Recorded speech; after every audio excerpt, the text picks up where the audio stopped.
Europe 1 matin. Le club de la presse européen, une assemblée en surchauffe, la rue sous tension, un président qui garde le silence, une motion de censure qui échoue de peu à renverser le gouvernement chaque jour qui passe.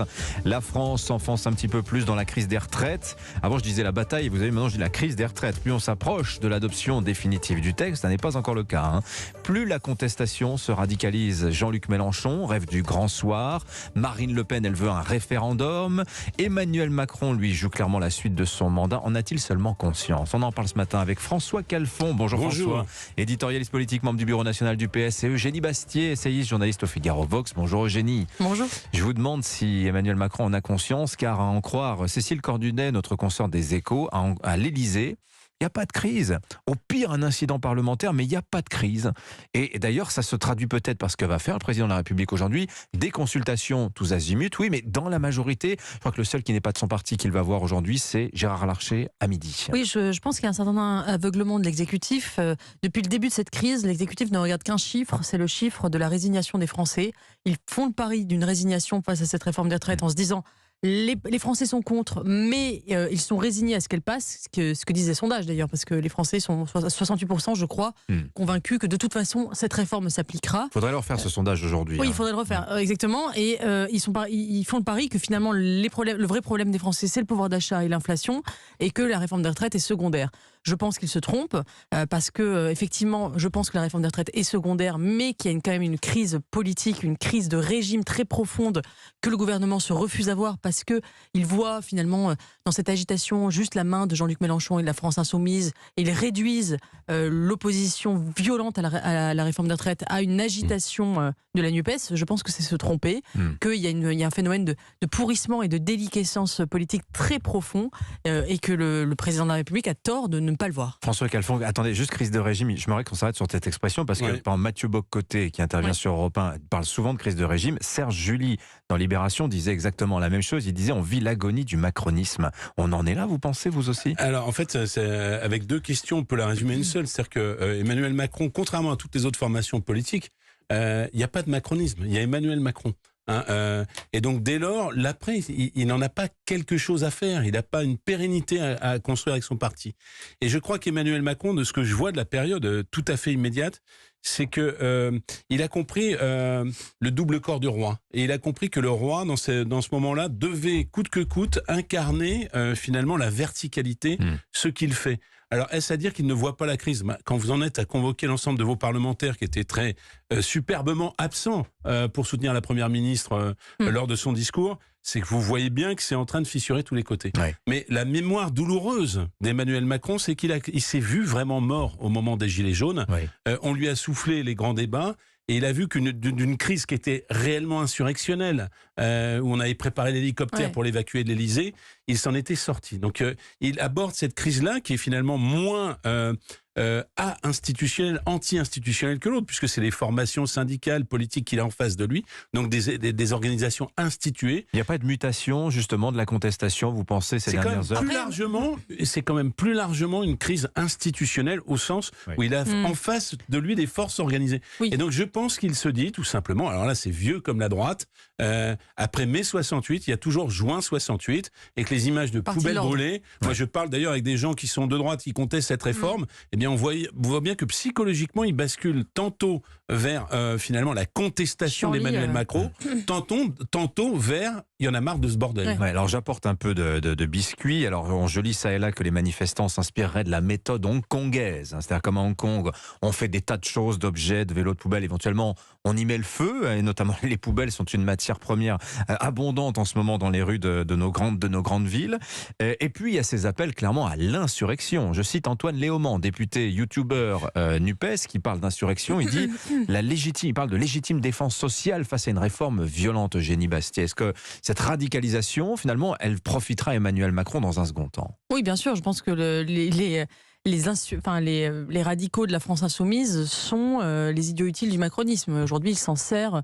Emmanuel Macron s'est servi de Marine Le Pen pendant longtemps pour incarner le parti de l'ordre. Là, il se sert de la NUPES et de la France insoumise aussi pour incarner aussi cette espèce de raison démocratique face à face au chaos en fait. Et c'est comme ça qu'il fonctionne depuis le début, c'est moi ou le chaos. Et effectivement, le pourrissement de la situation, la chienlit dans la rue, peut entraîner un réflexe parti de l'ordre. Et je suis même pas sûre d'ailleurs qu'en cas de dissolution, si même Emmanuel Macron prenait l'initiative d'une dissolution, c'est-à-dire que ce serait lui qui le décidait, qu'on ne lui force pas la main par le 49.3, eh bien je suis même pas sûre que ça servirait le RN et la France Insoumise. Il pourrait y avoir un réflexe parti de l'ordre et peut-être même Emmanuel Macron pourrait en sortir gagnant. Vous croyez, Eugénie Bastier, qu'il pourrait élargir sa majorité relative ou voir on va en parler peut-être de LR, mais je pense que LR est en voie de disparition, donc effectivement ce serait possible. Ça fait le lien avec LR, c'est-à-dire qu'à un moment donné, l'implosion d'LR qui était incarnée quelque part par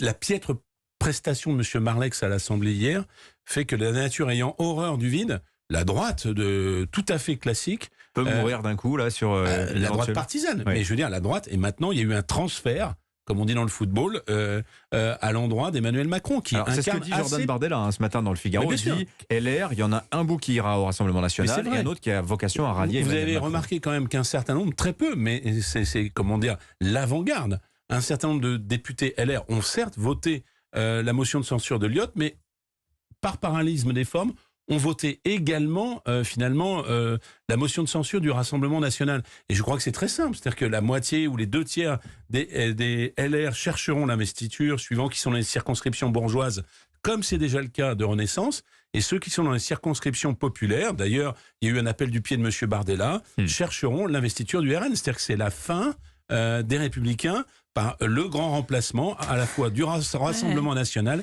et bien sûr du macronisme. Je suis étonné comme quoi, pour une fois, vous êtes d'accord l'un et l'autre. Non, mais ce qui est sûr, c'est que moi, j'ai des échos à l'intérieur de LR. On vit très très très mal le fait qu'un tiers des députés aient voté la motion de censure. On les appelle déjà les républicains bolcheviques, qui droite de gauche, exactement. Et ils ne veulent plus siéger ensemble. C'est-à-dire qu'il y a vraiment une rupture très très profonde. Ça va être très difficile de recoudre ces deux partis de LR.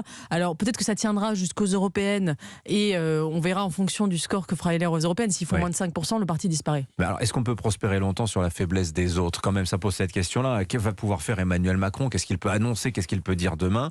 Il y a deux options, finalement, François Calfon. Soit il persiste, quitte à aller à un affrontement durable, à une déconnexion totale, c'est possible, parce qu'il y a ceux qui disent ça peut durer des mois cette histoire-là, ceux qui disent oh mais non, vous allez voir, dans un mois on n'en parle plus, et puis il y a ceux qui disent oui, il y a la dernière option, la chiracisation, c'est-à-dire je me retire, je crois pas, et je fais quoi pendant 4 ans? Je crois que ça fait pas partie de sa personnalité, le fait de se retirer. Moi je pense pas non plus. Je crois qu'il a fait un calcul qui est tout simple, c'est qu'à un moment donné, une fois que le Conseil constitutionnel se sera prononcé, qu'il aura sans doute censuré le CDI senior parce que c'est effectivement un cavalier, et ben à un moment donné les choses se passent. Et la radicalisation, idiot utile, je suis absolument d'accord avec vous, de l'extrême gauche emmenée par Jean-Luc Mélenchon va tendre encore l'agenda social. Et je vous prédis, jeudi, les manifestations syndicales. Il y a d'accord. Donc, le Front syndical, Laurent Berger, par exemple. Et vous savez, aujourd'hui, il y a un nettoyage du champ politique à travers 3 radicalités. La radicalité droite de la droite, bolchevique sur le plan finalement économique et financier, qui est le Rassemblement National.